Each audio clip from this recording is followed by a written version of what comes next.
자, 우리 앞뒤좌우로 인사하시겠습니다. 잘 오셨습니다. 그 다음에 이어서 2절 볼까요? 사랑합니다. 3절 축복합니다. 마지막 4절 감사합니다.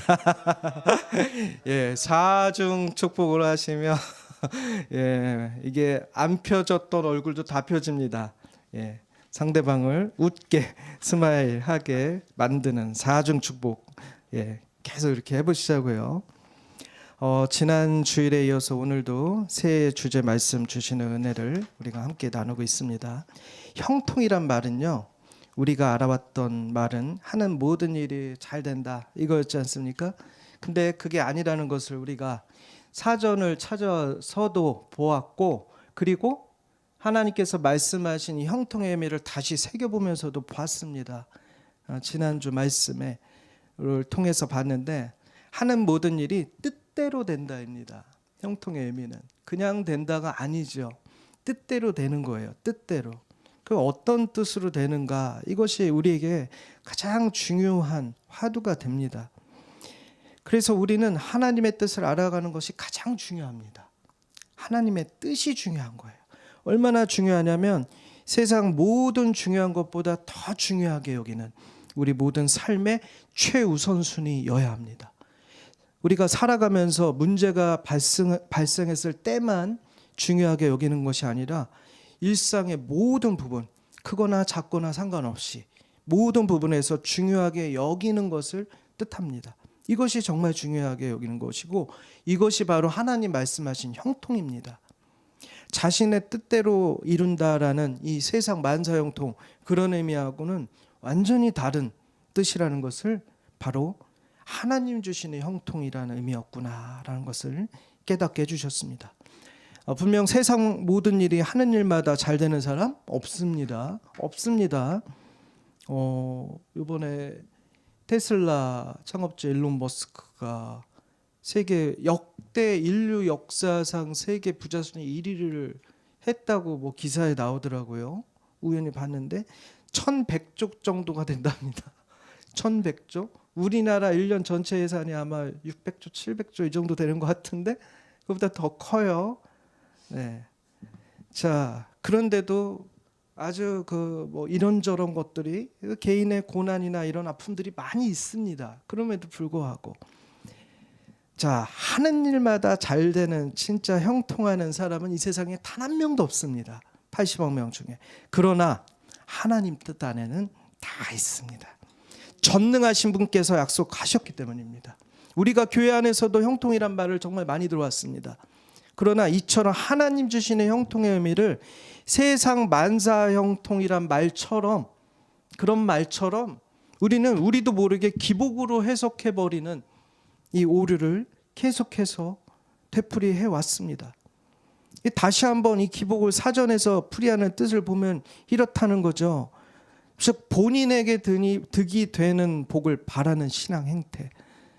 그러면서 여기서의 복이란 하나님 내려주신이라는 것이 다 빠져 있습니다.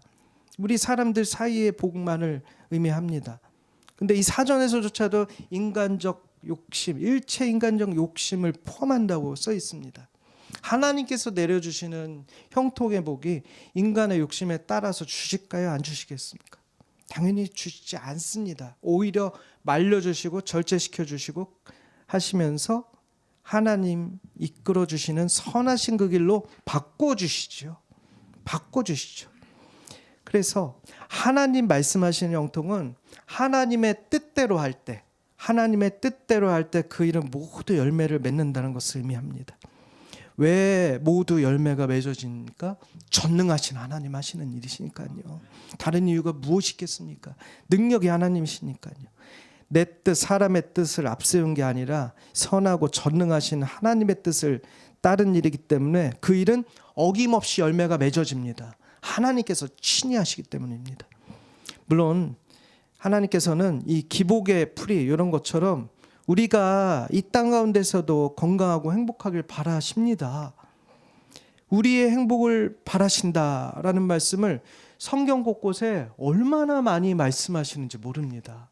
자세히 보면요, 행복이라는 뜻, 그 표현 두 글자가 아니더라도 행복을 나타내는 말씀들을 굉장히 많이 하세요. 어떤 분은 성경만 읽으면 고난 이것만 엄청 많이, 사실 단어 검색을 해보면 고난이 더 많죠. 복이나 행복보다. 사실입니다. 그러나 그 내용을 보면, 자세히 보시면 하나님께서 우리의 행복을 바라신다는 말씀이 압도적으로 많습니다. 그래서 성경을 읽을수록 하나님의 사랑이 더 깊이 느껴집니다. 우리 오늘 참고 말씀 1번 말씀인데, 지금 우리 주제 찬양을 다시 부르면서 이 주제 찬양이 딱 이 말씀에 근거하여 지으신 것 같은 그런 마음이 들더라고요. 너무 은혜로운 말씀입니다. 같이 한번 읽어보시겠습니다. 중요한 암송 구절입니다.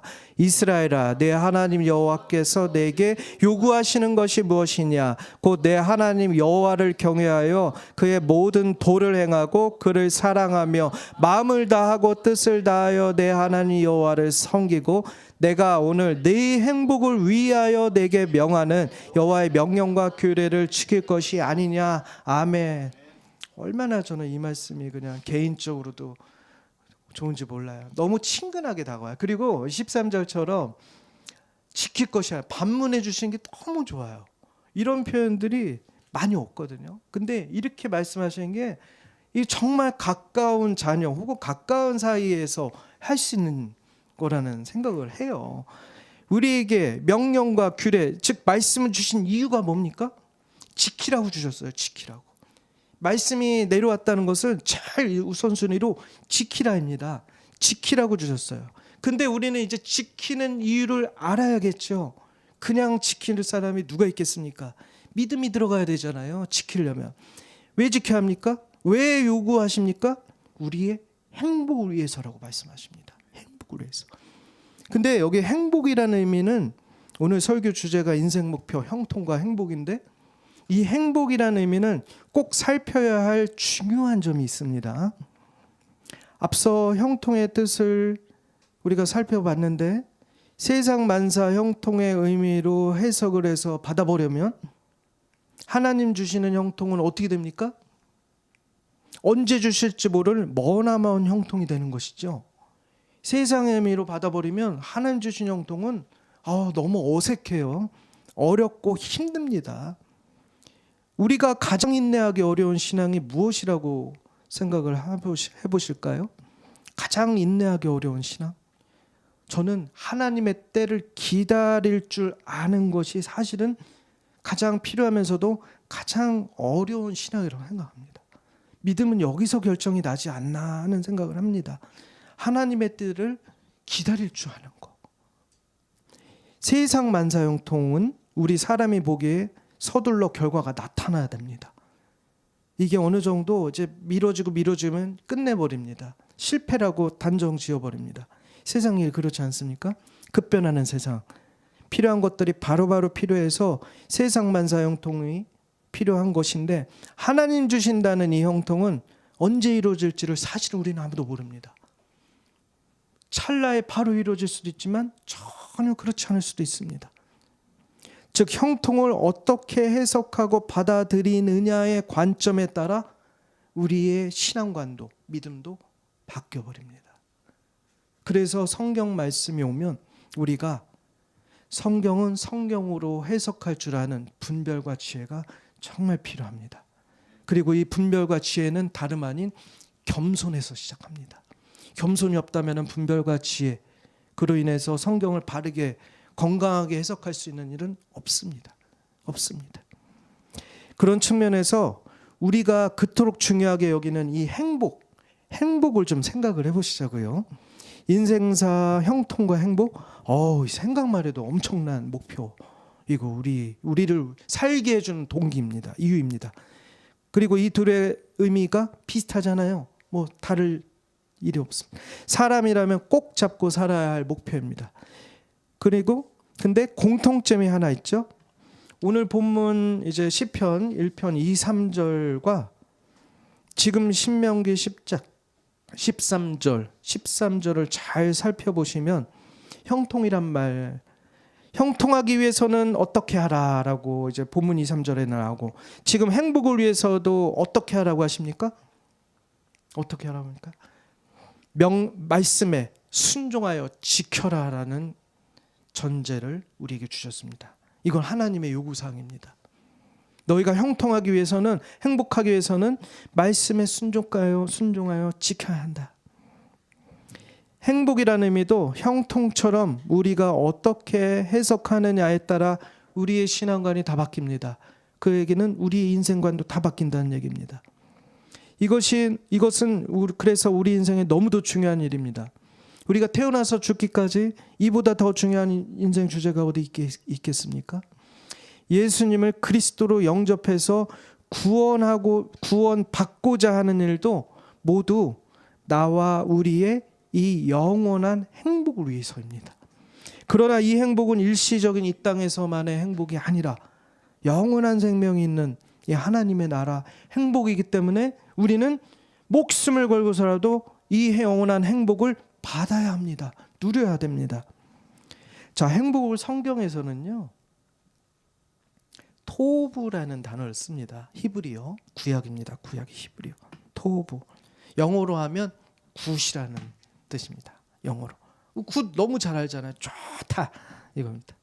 창세기 1장 저 끝에 하나님께서 사람을 다 지어놓으시고 마지막 날 지어놓으시고는 다른 피조물들과는 아주 확연히 다른 반응을 보이셨죠. 첫째 날부터 다섯째 날까지 지어놓으신 피조물들은 좋았더라, 좋았더라, 좋았더라, 좋았더라, 좋았더라. 마지막 날 여섯째 날 우리 사람을 지어놓으시고는 심히 좋았더라. 베리굿이에요. 베리굿. 영어 성경에도 그대로 베리굿으로 번역되어 있습니다. 이걸 우리는 이 굿을, 베리굿을 우리는 행복이라고 지금 번역을, 지금 이 신명기 10장 14절에 행복이라고 번역했지만 사실은 행복보다는 선이라는 번역이 더 적합합니다. 선. 이 굿은 좋다라는 뜻 그 이상이에요. 선한 것을 의미합니다. 선한 것. 선하신 하나님, 굿갓이죠. 굿갓, 영어로 하면 굿갓. 헤브리어로 하면 선하신 하나님은 엘로힘, 하나님을 의미하는 엘로힘과 그리고 토브라고 합니다. 엘로힘 토브. 내 안에 이 엘로힘 토브가 살아 역사하셔야 합니다. 우리가 받아들이고 우리의 믿음으로 겸손히 있으면 오십니다. 하나님은 우리를 하나님의 형상을 따라 지으셨기 때문에 내가 거룩하니 너희도 거룩하라고 요구하셨죠. 이 얘기는 내가 선하니 너희도 선하라 하신 말씀과 동일합니다. 그래서 하나님의 형상 따라 우리가 지음받았다고 하는데, 이 하나님의 형상 따라 지음받았다는 얘기는 외양, 겉모습뿐만이 아니라 하나님의 속성을 더욱 가리킵니다. 하나님의 속성. 우리가 선하신 하나님의 속성을 깨닫고 그 뜻을 따라 살아갈 때 선한 자녀라고 이름하는 것입니다. 세상 만사형통과 이 세상 기복의 의미하고는 전혀 다른 의미인 것이죠. 자, 구약을 보면 약속받은 아브라함도 그렇고 이삭, 야곱, 요셉, 모세 등등 다들 공통점이 있죠. 약속의 자녀라는 공통점도 있지만 또 하나, 우리 좀 세상적으로 한번 보시자고요. 가난했습니까? 부자였습니까? 거부였습니다. 거부. 완전 부자였죠. 그 당시에는 더 컸죠. 아브라함은 부족장이 그 당시에 무려 장정만 거의 400명 가까이를 데리고 있었다고 하는데, 그 정도면 그 딸린 식구들, 그 당시에 뭐 아이들을 엄청 많이 낳을 때니까 딸린 식구들을 하면은 굉장히 많죠. 1-2천 명 이상 안 되겠습니까? 그리고 세력도 좋고 하나님께서 또 지키고 계시고 엄청난 거부였어요. 모세도 가난한 기록이 있었습니까? 잠깐 가난했던 시절은 있었겠죠. 광야에서 이제 잠깐 살아갈 때. 그렇지만 또 부족장인 이드로를, 미디안의 제사장인 이드로를 만나서 그 사회로 들어가서 또 가난할 틈이 없었던 것 같아요. 평생 이집트 왕자로 살다가 원래는 가난한 유대인의 자녀로 태어났는데 자, 세상적으로 보면은 거부였습니다. 다윗도 왕이었으니 거부가 맞고요. 솔로몬은요. 말해 무엇합니까? 솔로몬은 금으로 성전을 지었는데요. 예. 금 가서 금 한 번만 딱 뜯어도 요 금 골드바 지금 1억 8천 정도 한다고 하나요? 골드바 이게 1kg짜리 하나가. 예, 성전은 이 몇 킬로를 지었을까요? 예전에 어떤 목사님께서 한번 이제 솔로몬을 통해서 하나님께 지으신 성전, 예루살렘 성전을 지금의 금액으로 한사람은 어느 정도 될까? 적어도 1,000조 이상 될 거다, 이런 얘기를 한번 하셨던 것 같아요. 지금의 추세, 현 시세들을 한번 대략 따져보자는데 정확하게는 모르겠으나 어마어마할 겁니다. 솔로몬이 1년 동안에 매년 다른 나라로부터 조공으로 받는 세 입금만 1년에 약 2천억, 지금 시세로 따지면은 금으로 해서 2천억 정도 된다고 합니다. 이제 세입금, 사실 한 나라로 따지면 작은 거일 수도 있는데 조공받는 거예요. 그거는 그 당시에는 엄청나게 거부였다는 거죠. 자, 한켠에서는 구약 인물들의 이와 같은 불을 형통이라고 칭합니다. 성경에서도 저 주요한 주된 성경 인물들이 다 불을 거머쥐었지 않냐. 하나님 그렇게도 주시는 분이시다. 그것도 맞죠. 틀린 말은 아니죠. 사실이니까. 그러나 아브라함도 이삭, 야곱, 요셉, 모세, 다윗도 그 행적을 자세히 보시면 부에 집중해서 불을 구한 적이 없습니다. 아마 이런 측면에서 한번 자세히 한번 보십시오. 부를 집중해서 이거 주셔. 그게 아니라 필요한 걸 구한 것이죠. 필요한 걸. 근데 더 중요한 가장 간절하게 구했던 기도 제목들은 하나같이 모두 뭐였냐면 어떤 역경이 있을지라도 하나님의 약속은 반드시 지키게 달라였습니다. 이거였습니다. 이거. 저는 어릴 적에 솔로몬이 그렇게 좋고 대단한 인물인 줄 알았습니다. 그치 얘들아, 솔로몬 아주 대단하다고 그렇게 알고 있지. 잘못 알고 있는 거야.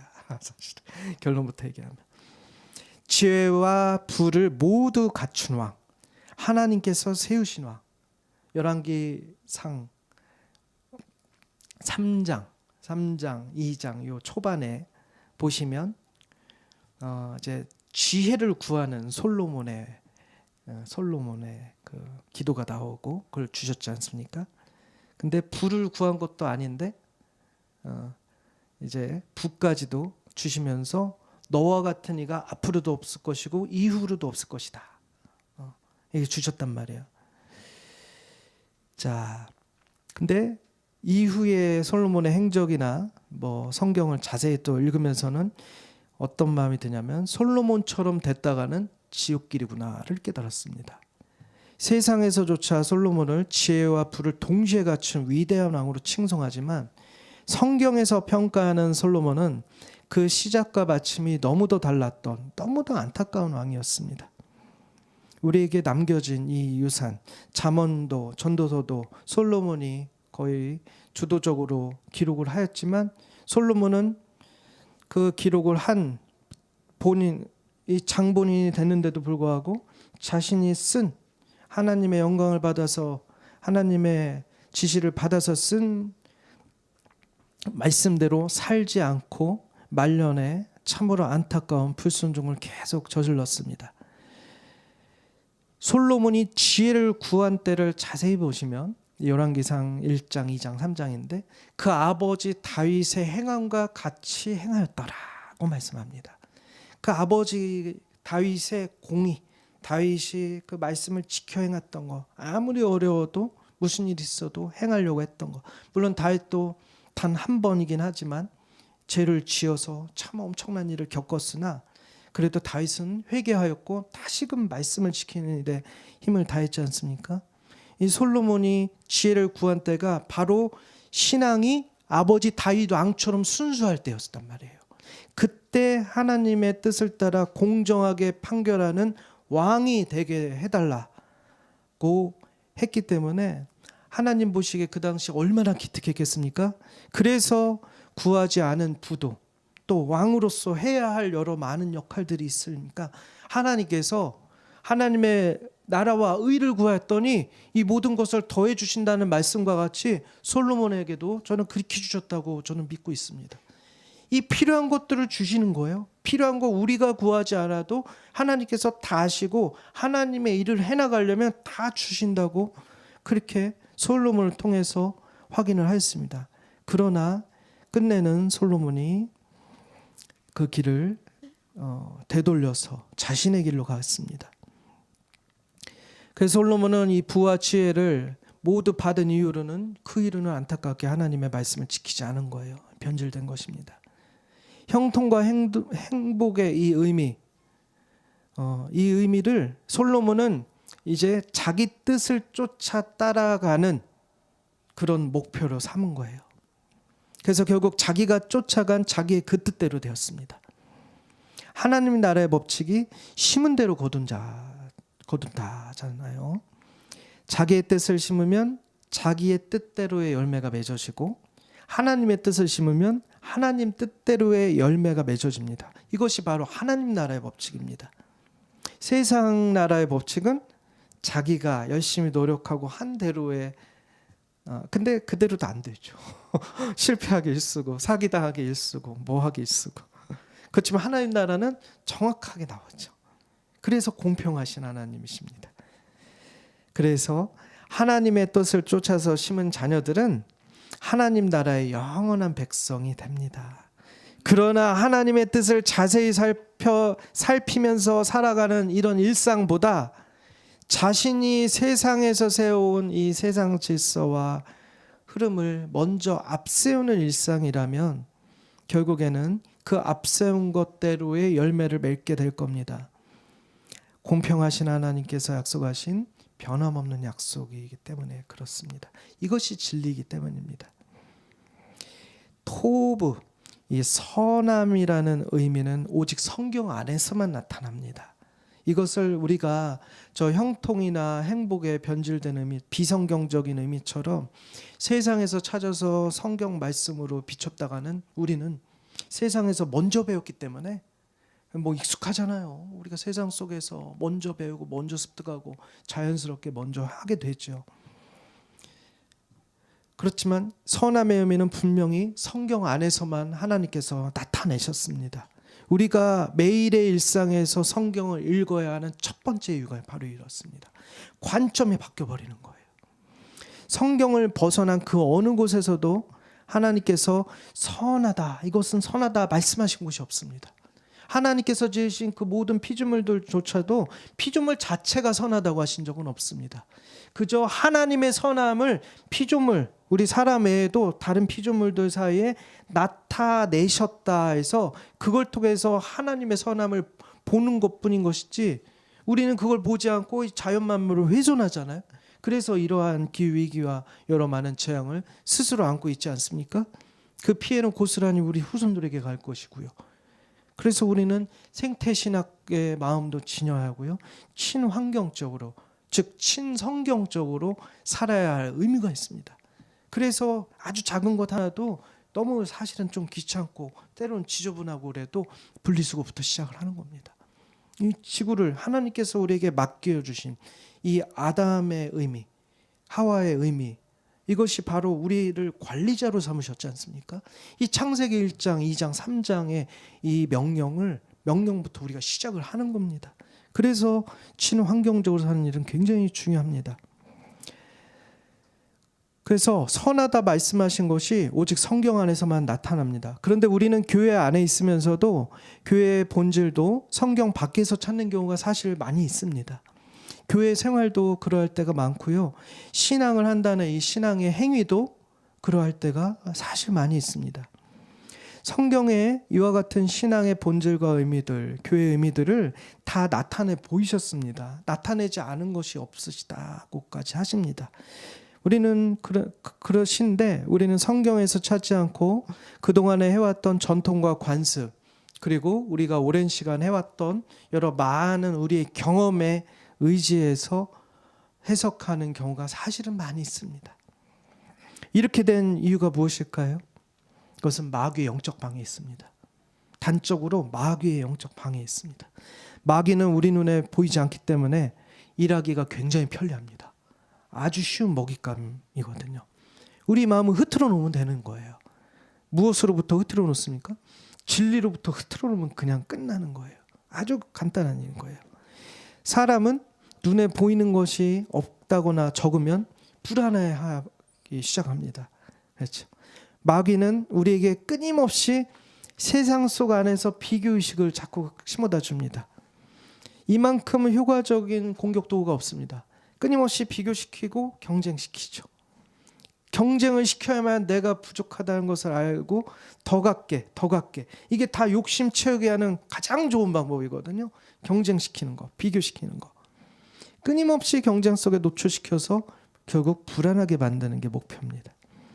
그래서 생계와 이 세상 일에만 온 인생을 집중하게 만들어 버립니다. 결론적으로 이렇게 되면 성경 말씀에 집중을 하지 못하는 인생이 될 거라는 것을 마귀는 너무도 잘 알기 때문에 그렇습니다. 결국 마귀의 단 하나의 목표는 진리로부터 마음을 흐트러 버리는 것, 멀어지게 하는 것. 즉 한마디로 진리로부터의 망각입니다. 망각입니다. 성령님은요, 진리를 기억시켜 주십니다. 마귀는 망각, 성령님은 기억. 비진리라는 것은 가짜를 의미합니다. 세상 만사가 하나님께서 성경의 말씀에 놓으신 대로 영원한 것이 단 하나도 없습니다. 천년이 하루 같고 하루가 천년 같다는 말씀처럼도 그 괴를 같이 합니다. 수천 년의 세월이 그동안 지나왔어도 오래된 유적들, 저 땅속에 붙여있는 보통 그런 유적들 외에는 다 바뀌었습니다. 그거 참 대단하죠. 여러 엄청난 관광객들이 가서, 저도 가보고 싶은 곳들이 있지만, 그렇지만 그것이 우리의 영혼에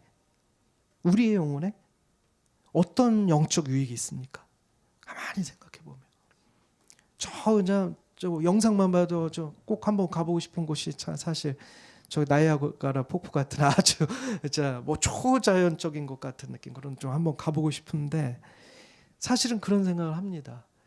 저것이 나의 굳이 위시리스트가, 이거 하나님께서 보시면 어떨까? 그렇다고 너무 율법적인 신앙생활처럼 막 바리새인처럼 무조건 가면 안 된다 이런 건 아니지만, 때로는 저도 모르게 이거 꼭 가보고 싶어, 꼭 가보고 여기 하는 것이 있다가 한번 아차 싶을 때가 있습니다. 지금 내가 뭘 하고 있는 것이지 않은 거기에 마음을 홀라당 뺏기는 거예요. 뭐 유튜브를 통해서 이렇게 하나 보다 보면 뭐 갑자기 몇 시간이 넘어가 있고 등등 하니까, 지금 이제 하나님께 약속드리고 이제 성경을 읽고 있어야 할 그 시간인데 자꾸 뺏기고 이러면서 이제 허무함을 느끼는 거죠. 영원한 것은 정말 하나도 없습니다. 그래서 이미 이 수천 년 전에 잠언 전도서에, 특히 전도서에 하늘 아래 새 것이 없다고 기록하여 알려주셨습니다. 그리고 사람의 육신도 흙으로 모두 돌아간다 알려주셨습니다. 오직 무엇만이 영원히 남습니까?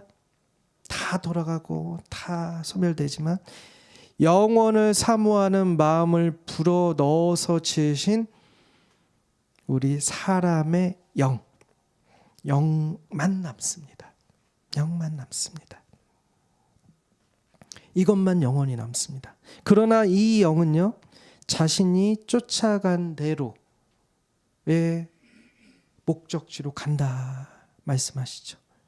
그곳이 선이 가득한 하나님의 나라가 될지 아니면 영벌이 가득한 어두운 곳이 될지는 우리에게 자유의지로, 믿음의 선택지로 남겨주셨습니다. 하나님이 모든 것을 지으시되 때를 따라 아름답게 하셨고 또 사람들에게는 영원을 사모하는 마음을 주셨느니라. 이 마음을 불어넣으셔서 우리를 지으셨습니다. 그래서 사람은 동물과 다르게 영적인 존재이기 때문에 하나님처럼 생각할 수 있고 창조할 수 있는 것이죠. 동물의 한 것 보면 한순간에 잡아먹히고 내 다리를 잡아먹고 있는데도 도망도 안 가요. 초식동물은 도망도 안 가요. 왜 안 가냐? 아파 죽겠는데 왜 안 갈까? 사람이라면 아무리 힘센 상대 만나도 어떻게든 발버둥 치는데 도망도 안 가는 초식동물, 덩치는 자기가 더 큰데 많아요. 네?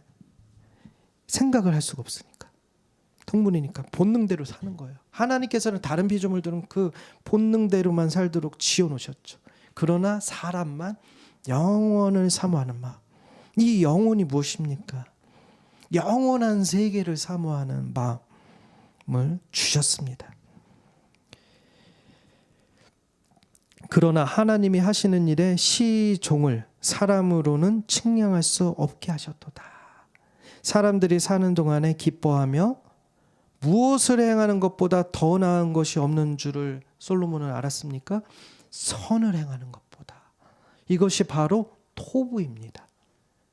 단순한 자선 행위가 아닙니다. 그걸 포함해서 뛰어넘는 것입니다. 하나님의 선, 하나님의 거룩하심, 자비하심, 사랑.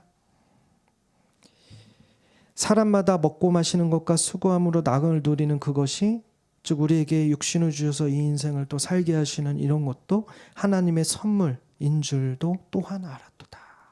이렇게 깨달은 겁니다. 마치겠습니다.